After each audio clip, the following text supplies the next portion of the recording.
Hello students, welcome to my channel. तो आज मैं आपको चैप्टर नंबर 5 अरिथमेटिक प्रोग्रेशंस के एक्सरसाइज 5.3 का क्वेश्चन नंबर 3 का 8th पार्ट करवाने जा रही हूं। तो इसके पिछले सभी पार्ट्स मैंने पिछली वीडियोस में करवाए हुए हैं, तो उसका लिंक मैं डिस्क्रिप्शन बॉक्स में डाल दूंगी, तो वहां से जाकर आप देख लीजिएगा। ठीक है, तो क्वेश्चन नंबर 3 में ना हमें एपी की कुछ टर्म्स की वैल्यू दी हुई है और कुछ टर्म्स की वैल्यू हमें फाइंड आउट करके बतानी है। ठीक है, तो चलिए 8th पार्ट में हमें एन की वैल्यू 4 दी है, डी की वैल्यू 2 दे रखी है, एस एन की वैल्यू हमें -14 दे रखी है और एन की वैल्यू निकालनी है और ए की वैल्यू फाइंड आउट करके बतानी है। ठीक है, तो चलिए इसको सॉल्व करते हैं। तो सबसे पहले हम क्या करेंगे, हमें ए एन की वैल्यू 4 दे रखी है, तो सबसे पहले हम ए एन का फॉर्मूला लगाएंगे। तो एन का फॉर्मूला क्या होता है हमारे पास, ए प्लस n-1 इंटू डी। तो ए एन की जगह हम 4 लिखेंगे, हमें ए की वैल्यू नहीं पता तो ए ही रखेंगे, एन की वैल्यू भी नहीं पता तो उसे भी एज इट इज रखेंगे, डी की वैल्यू हमें कितनी दी है 2। ठीक है, तो डी की जगह 2 रख लेंगे। अब इसको सॉल्व कर लेते हैं फटाफट से। तो 4 is equal to a plus 2 को n से भी मल्टीप्लाई करेंगे और -1 से भी, तो यहाँ पर आ जाएगा हमारे पास 2n-2। ठीक है, अब -2 को मैं इस साइड लेकर आऊंगी तो हमारे पास हो जाएगा 4 + 2 is equal to a + 2n।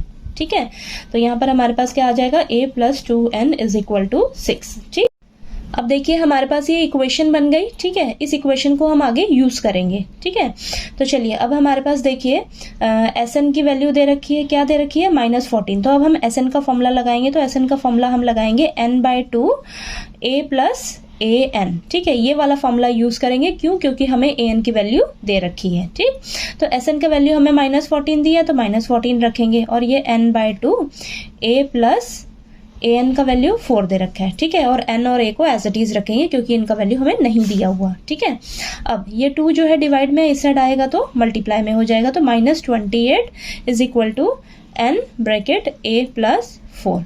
ठीक है, अब यहाँ पर ध्यान से देखिए आप, हम यहाँ पर ना इस इक्वेशन से या तो आप n की वैल्यू निकाल लीजिए, ठीक है, या आप a की वैल्यू निकाल लीजिए और यहाँ पर रख लीजिए। ठीक है, तो मैं क्या कर रही हूँ, इस इक्वेशन से ना a की वैल्यू निकालने जा रही हूँ। तो a की वैल्यू मेरे पास क्या आ जाएगी, 6 - 2n। ठीक है, a की वैल्यू मेरी n की फॉर्म में आई है। ठीक है, तो यहाँ पर मैं जब a की जगह ये वैल्यू रखूंगी तो मेरी ये जो इक्वेशन है ना ये पूरी इक्वेशन हमारी n की फॉर्म में हो जाएगी। ठीक है, n की फॉर्म में हो जाएगी, तो जब हम उस इक्वेशन को सॉल्व करेंगे तो हमें n की वैल्यू मिल जाएगी। ठीक है, तो ये आपके पास देखिए a की वैल्यू आपके पास निकल कर आ गई है n की फॉर्म में, तो इसे मैं मान लूंगी फर्स्ट इक्वेशन। ठीक, तो अब मैं क्या करूंगी, यहाँ a की जगह इसे यूज करूंगी। ठीक, तो -28 n ब्रैकेट a की जगह हम क्या लिखेंगे, 6 - 2n और ये +4 एज इट इज। ठीक, तो यहाँ पर लिख लेते हैं फ्रॉम इक्वेशन फर्स्ट।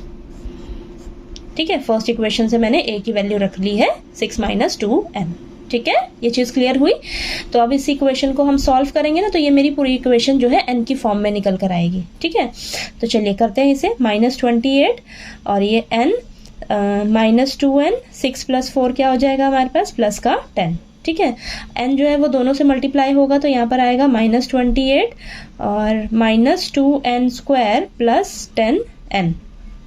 ठीक है, तो अब देखिए माइनस का 2n² है, हमें तो पॉजिटिव चाहिए ना, तो इन सभी को मैं क्या करूंगी, इस साइड लेकर आ जाऊंगी। तो मेरे पास आ जाएगा 2n² प्लस का 2n² -10n और -28 एज इट इज रहेगा और इस साइड मेरे पास आ जाएगा 0। ठीक है, तो आपके पास देखिए ये इक्वेशन आ रही है। ठीक, अब इस इक्वेशन को हम थोड़ा और सिंपल बना सकते हैं, हम यहाँ से ना 2 कॉमन ले सकते हैं। ठीक है, तो यहाँ पर देखिए, अब यहाँ पर जब मैं 2 कॉमन लूंगी तो मेरे पास अंदर क्या बचेगा, अंदर बचेगा n² -5n -14 is equal to 0। ठीक है, तो अब इस इक्वेशन क्या आएगी हमारे पास, n² -5n -14 is equal to 0। ठीक है, ये इक्वेशन आई। अब इस इक्वेशन को मैं ना फैक्टराइजेशन मेथड से सॉल्व करके n की वैल्यू निकालूंगी। ठीक है, तो फैक्टराइजेशन मेथड में हम क्या करते हैं, जो मिडिल टर्म होती है ना इसे स्प्लिट करके 2 टर्म्स में सबसे पहले लिखते हैं। ठीक है, तो देखिए मैं क्या कर रही हूँ, n के आगे जो भी कोफिशिएंट है ना, क्या कोफिशिएंट है 5। ठीक है, तो 5 की जगह क्या करेंगे, एक ब्रैकेट लगाएंगे। ठीक, तो बाकी सभी को एज इट इज आपने साइन के साथ उतार लेना है और n का जो कोफिशिएंट है 5 उसकी जगह मैंने एक ब्रैकेट लगा दिया है। ठीक है, ब्रैकेट लगा दिया। अब इस ब्रैकेट में ना आपके पास 2 नंबर लिखे जाएंगे और वो 2 नंबर आपके ऐसे होने चाहिए जिन्हें जब आप माइनस करो तो आपके पास माइनस करके उन 2 नंबर्स को 5 आना चाहिए, और उन 2 नंबर्स को जब आप मल्टीप्लाई करो तो आपके पास क्या आना चाहिए, देखिए n स्क्वायर का कोफिशिएंट क्या है 1, कांस्टेंट नंबर क्या है 14, ठीक है, तो इनको मल्टीप्लाई करोगे तो 14 आ रहा है। अब ये जो 14 आया ना हमारे पास, इसके फटाफट से हम क्या करेंगे, फैक्टर्स निकालेंगे, ठीक है। तो देखिए इसके फैक्टर्स आएंगे हमारे पास 2 और 7, ठीक है, 2 और 7 आए। अब इन्हीं फैक्टर्स को ही हमने आपस में प्लस माइनस करके देखना है और मल्टीप्लाई करके देखना है, ठीक है। तो देखिए जब मैं अगर 7 में से 2 को माइनस कर रही हूँ तो मेरे पास 5 आ रहा है, और 7 इंटू 2 कर रही हूँ तो मेरे पास 14 आ रहा है, ठीक है। यही तो हमें चाहिए ना, वो 2 नंबर्स ऐसे होने चाहिए जिन्हें हम माइनस करें तो 5 मिले और जिन्हें हम मल्टीप्लाई करें तो हमें 14 मिले, ठीक है, ये 14 मिले, ठीक। तो देखिए तो आपके वो 2 नंबर्स कौन से होंगे, 7 और 2, तो 7 माइनस 2, ठीक है। तो बस ये 2 नंबर्स ढूंढने में आपने थोड़ी सी मेहनत करनी है, बाकी अब देखिए ये बहुत ही इजी है, इसको सॉल्व करना है अब आपने। तो ये हो जाएगा हमारे पास n square minus 7n plus 2n, minus minus minus plus हो जाएगा, तो माइनस प्लस का आपने बहुत ही अच्छे से ध्यान रखना है, ठीक है। अब आपके पास देखिए ये 4 टर्म्स हो गई, तो पहले ये 2 टर्म्स लीजिए, फिर ये लास्ट के 2 टर्म्स लीजिए। तो यहाँ से देखिए n कॉमन आ रहा है तो n माइनस 7 बचा, यहाँ से प्लस का 2 कॉमन आ रहा है तो n माइनस 7 बचा, ठीक है। अब यहाँ पर देखिए n माइनस 7 यहाँ भी है, n माइनस 7 यहाँ भी है, तो n माइनस 7 को कॉमन लोगे तो यहाँ बचेगा आपके पास n plus 2 is equal to 0। अब एक बार क्या करिए, आप n माइनस 7 को 0 के इक्वल रख लीजिए और एक बार n प्लस 2 को 0 के इक्वल रख लीजिए। तो यहाँ से n की वैल्यू क्या आ जाएगी आपके पास 7, और यहाँ से n की वैल्यू क्या आ जाएगी आपके पास माइनस का 2, ठीक है।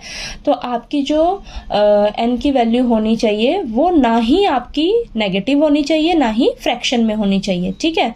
तो आपकी n की वैल्यू क्या होगी, 7 होगी, ठीक है। तो ये वाली आपकी जो वैल्यू है n की, ये रिजेक्ट हो जाएगी, ठीक। तो therefore n is equal to 7, ठीक। तो n की वैल्यू आपकी 7 आ गई, ठीक है। अब हम क्या करेंगे, फ्रॉम इक्वेशन फर्स्ट, तो यहाँ पर लिखिए from equation first. Equation first क्या है हमारे पास, a is equal to 6 minus 2n, ठीक है, यही है ना। तो यहाँ पर a की वैल्यू हम निकाल लेंगे अब, तो ये आ जाएगा 6 माइनस 2 इंटू 7, तो ये आ जाएगा आपके पास a is equal to 6 minus 14, तो हमारे पास a की वैल्यू क्या निकल कर आ जाएगी, -8, ठीक है। तो देखिए आपकी a की वैल्यू भी आ गई और n की वैल्यू भी आ गई, ठीक है। तो आपको ये क्वेश्चन नंबर 3 का 8th पार्ट जो है अच्छे से क्लियर हो गया होगा। कहीं कोई डाउट आया अगर आपको तो प्लीज़ आप मेरे से पूछिएगा, और अगर आपको मेरा पढ़ाया हुआ अच्छा लगे तो प्लीज़ मेरे वीडियो को लाइक कीजिए, शेयर कीजिए और ज़्यादा से ज़्यादा सब्सक्राइब कीजिएगा मेरे चैनल को। Thank you so much.